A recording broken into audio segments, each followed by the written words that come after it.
อันนี้จะเป็นลับเนาะลับที่เราจะเจาะโปโลนี่ลับเนาะแล้วเขาจะขีดลับนี่จะตัดอยู่ประมาณเอา4 นิ้วเนาะแต่ว่าไม่ใช่4 ก่ายน้อยนึง4 นิ้วตัด4 นิ้วเนาะยาวหันก็ตัดอยู่ประมาณ9 ครึ่งก็ได้แล้วเนาะ9 นิ้วครึ่งเพราะว่าไม่ใช่สีจะไรเป็นนิ้วเด้อทีนี้เขาเฮ็ดแบบนี้เนาะตัวนี้จะเป็นลับของตัวนี้เฮ็ดแบบซี่เนาะเขาหมายแบบซี่แล้วเนาะเขาต้องหมายแบบซี่อันนี้สอนแบบถ้าสอนแบบมาในห้างจะละเอียดกว่านี้เนาะจะจับแบบทำเป็นไวเนาะพี่น้องเนี่ยอันนี้ก็4 นิ้วครึ่งเพราะว่าเฮาหมายตัวนี้เฮาก็หมาย4 นิ้วครึ่งเด้พี่น้องเนาะมันหมายแล้วเฮาก็จะขีดแบบนี้เนาะขีดแบบซี่2 ด้านเลยเนาะฉะนั้นเฮาทบมาจังซี่เนาะเนี่ยทบมาจังซี่คือตัวนี้เนี่ยมันจะเป็นแบบ1 นิ้วคือกันกับตัวนั้นแหละ1 นิ้วตัวนี้ก็ครึ่งนิ้วเนาะอันนี้ก็ครึ่งนิ้วพี่น้องขีดแบบ4เด้อพี่น้องเด้อขีดแบบนี้เลยเนาะเราจะขีดอยู่3 ด้านเลยขีดด้านนอกด้านในให้แหละเนาะฉะนั้นที่นี่เขามาตัดแบบนี้เด้อเนาะ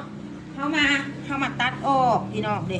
อันนี้เขากระจงไว้เพื่อยิบแด่เนาะจงไว้อยู่ครึ่งนิ้วเนาะพี่น้องจงไว้อยู่ครึ่งนิ้วนี่เห็นป่ะตัวนี้คือกันครึ่งนิ้วมันใหญ่หลายก็เขียนออกพี่น้องสอนแบบละเอียดเลยเนาะ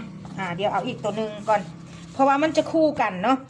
มันจะคู่กันตัวนี้แม่ไม่ใช่สีสอนแบบเจาะแบบงามๆเด้อเจาะแบบงามๆเลยให้ลูกค้าเนาะอันนี้แม่เพราะว่าห้านเฮาจะเฮ็ดเป็นเครื่องละเอียดก็เลยเฮ็ดแบบสอนแบบให้มันละเอียดหน่อยหนึ่งเนาะ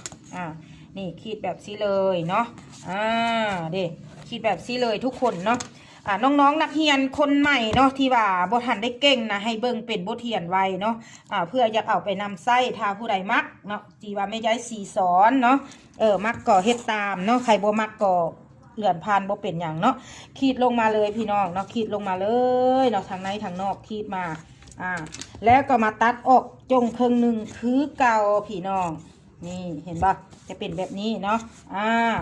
นี่สุดท้ายเนาะบัดเวลาเราจะแปะเนาะเขาก็จะแพ้ตัวนี้ออกเนาะแพ้ออกเป็นซี่นี่เวลาเขาจะยิบเด้อนี่เขาก็เอาตัวนี้มาแปะใส่ตัวนี้ยึดให้มันถึงกับตัวนี้เนาะแปะใส่แล้วตัวนี้เขาก็เอามาแปะแบบซี่พี่น้องเนาะยิบไปเนาะยิบไปแล้วไปเจาะอยู่นี่เนาะยิบไปแล้วไปหอดนี้แหละย้ำคืนเด้อย้ำคืนเนาะพี่น้องเนาะแล้วเขาก็จะปีนออกมาปั๊บเนาะมันจะมีหอยยำแล้วเขาก็จะเจาะมานี่เนาะเดี๋ยวยายสีจะอัปเดตให้เบิ่งอีกครั้งหนึ่งเด้อวิธีเจาะเสื้อแขนเสื้อโปโลเสื้อสุภาพเบรกงามๆพี่น้องเนาะ